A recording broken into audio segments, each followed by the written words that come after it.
This is Black Girl Roll Rage. Morning, y'all. It is back Tuesday and I have class and I need to get gas, y'all. I should have got gas yesterday because you know it take me an hour to get to school, so shit. I don't like riding close to E, especially in a city where you could be at traffic at any given fucking moment.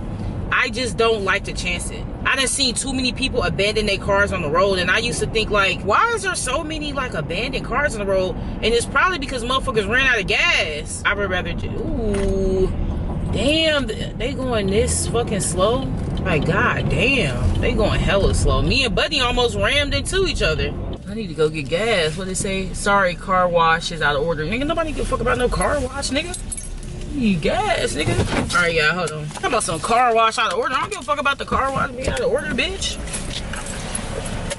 Oh, shit. I probably should turn off my car, did I? Nope.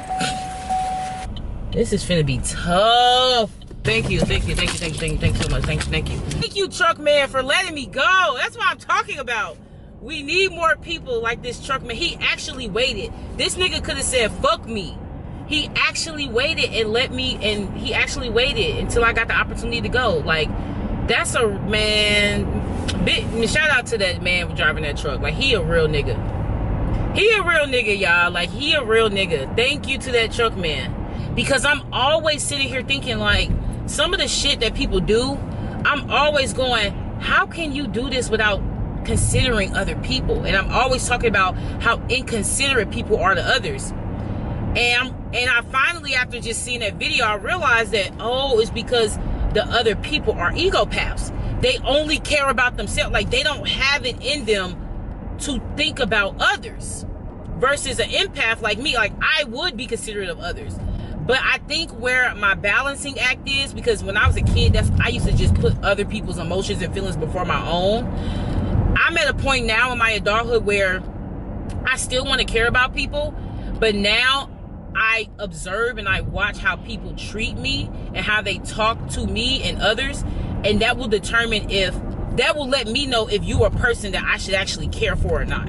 I only want to be nice, and I only want to care about people who have the propensity to also be nice and care about me. If I detect that you are a person who your intentions are really not to care about me, or you just trying to use me, then I'm gonna turn on my I don't give a fuck button. Everybody got a light side, everybody got a dark side. So the people who I detect are people who are just only looking out for themselves and trying to use people to look up. Those are the people that I turn on my I don't give a fuck about you button. But ultimately, yeah, I'm an empath. And that would make sense why my whole life I always was considerate. And that's why I'm able to be an active listener, because when people telling me their stories or people telling me their life, I listen and I ask questions because I'm interested in other people's shoes. I don't want anybody treating me with malintent or feeling a certain way, so I try to make sure I don't do that to others. But that's only because I took the trauma that I had as a kid and I internalized it that way. Like, some of the stuff I see people do, I'm like, how could you do this and not consider the people you're affecting? Like, how could you be so rude? Or like, you know, anytime I had a roommate who would be blasting loud music to 2, 3 a.m. in the morning and throwing parties, I'm like, how could you literally sit here and do that knowing you got other people who live in this house? You know what I'm saying? But they egopath. They don't give a fuck about anybody. But you know what's so messed up about egopathic people? Egopathic people don't give a fuck about nobody but themselves, right? The moment people reflect that energy back to them, they want to get them the biggest crybabies. The moment when you treat an egopathic person like how they treat you, oh my God. They want to cry, they want to get mad, they want to how dare you to death and how could you to death. And that's where that narcissism come in. It's like, bro, you've been not giving a fuck about anybody or me since the beginning. Now that I'm just showing you just a taste of what you've been doing, you don't like it. And they always get mad and want to fuss. It's like, nah, nigga, nah. Egopathic versus empathetic people. Find out which one you are, because yeah, you gotta internalize. It's like pain or suffering, you got to internalize it some way. Like some people, when they go through certain things, they like to de-stress by doing drugs and drinking alcohol and doing shit that's really not going to help them in the long run.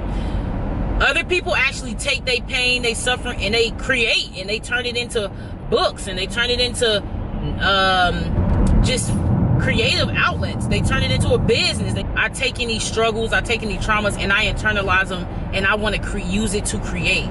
It fuels me to create. It don't fuel me to destroy. It fuels me to create.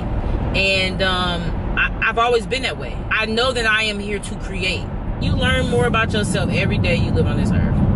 The more you think you know, the more you don't know. I already expected to be at part-time going back to school because technically I'm only taking a day out of my schedule that I would normally work. It's just a day, but if you take a day, that is considered part-time. Because I only work 4 days a week instead of 5. And ain't that crazy? A full-time employee work 5 days a week. If you minus one of those days, if you only work 4 days, that's considered part-time. Ain't that crazy? That's considered part-time. I only going down a day. Because the 2 days off, you got to get 2 days off. But I'm only going down a day, and that's part-time.